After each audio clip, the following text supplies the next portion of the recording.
и чрез вас всички прокурори от Районна прокуратура Благоевград, които взеха участие и продължават да работят към този час по това разследване, служителите на вътрешна сигурност, както и служителите на Първо районно управление на Благоевград, които също днес съдействаха по време на извършване на основните процесуално-следствени действия, за които след малко ще ви разкажа.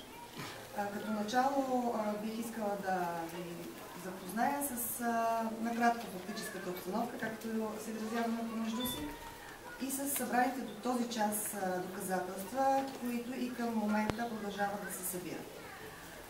Така, около преди месец и половина и по-конкретно на 20 април 2016 година Районна прокуратура Благоевград е образувала досъдебно производство. Незабавно, след като е получила сигнал, съдържащ достатъчно данни според прокурора за така нареченото престъпление личностно укривателство, извършено от полицейски служител. След тази дата до днес са извършени множество процесуално-следствени действия при условията на пълна конфиденциалност, която се дължи не само на работата на прокурорите, но и на всички запознати с случая и работещи тихо и, както се казва, изключително предпазливо, тъй като се разследват полицейски служители. В рамките на това разследване, както може би допускате, са използвани специални разузнавателни средства за съдържанието на доказателствата, които сме събрали чрез тези средства. Вече имаме изготвени и веществени доказателствени средства, които ще бъдат предоставени пред съда. Как се стига на практика до образуването на досъдебното производство? Няма да споменавам имена, тъй като се касае за жертви на трафик на хора. За това ще говоря само просто в женски род. Млада жена е подала сигнал в Първо районно в Благоевград малко преди 20 април за това, че се упражнява тормоз, за това, че се отправят закани и заплахи и бива принуждавана от Мартин Йосифов да проституира за нея. Извинявайте, Мартин Стефчов Филипов. Много бързо обаче след подаването на тази жалба, с нея се е свързал самият Филипов, който е узнал за подаването на жалбата и е започнал да я убеждава да я оттегли. Оказва се в рамките на нашето разследване, че мотивирането на тази първа жертва на трафик да оттегли жалбата си е извършено от една страна от самия Филипов, Мартин Филипов, а от друга страна от полицейски служител със същото фамилно име. Полицейският служител е в Първо районно управление на МВР, казва се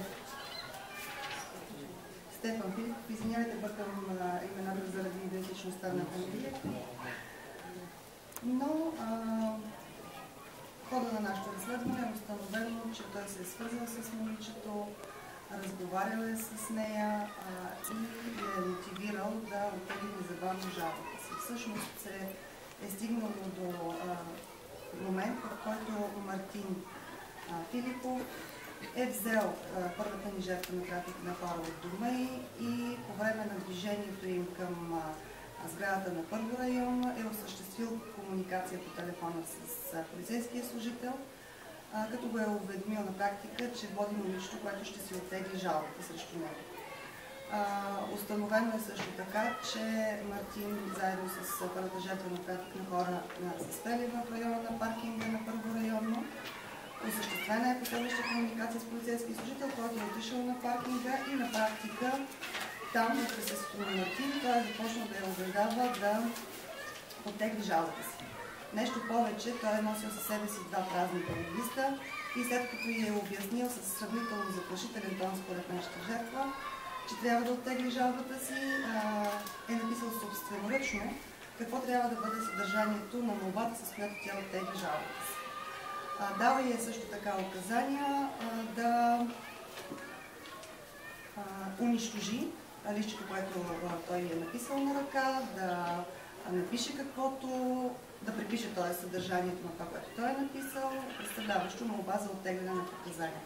Дава и конкретни указания да напише в това свое изложение, че всичко това, което е написала преди това, не отговаря на истината, че всъщност тя го обича и че няма никаква упражнена принуда, нито пък склоняване към проституция. Малко преди това сме събрали доказателства за това, че същия полицейски служител Филипово първо районно е узнал за съществуването на жалбата срещу Мартин Филипов. Направил е копие на тази жалба, както и копие на още една жалба от втората ни жертва на трафик на хора, за която ще ви разкажа малко след това. В рамките на тези проверки, които са започнали от полицейски служител в първо районно управление по тези две жалби, и двете жалби са се водени от един и същи полицейски служител, са били снети обяснения и от още едно трето лице, което е потвърждавало твърденията на една от жалбоподателките за упражненото насилие и по-скоро психически, физически, даже на моменти тормоз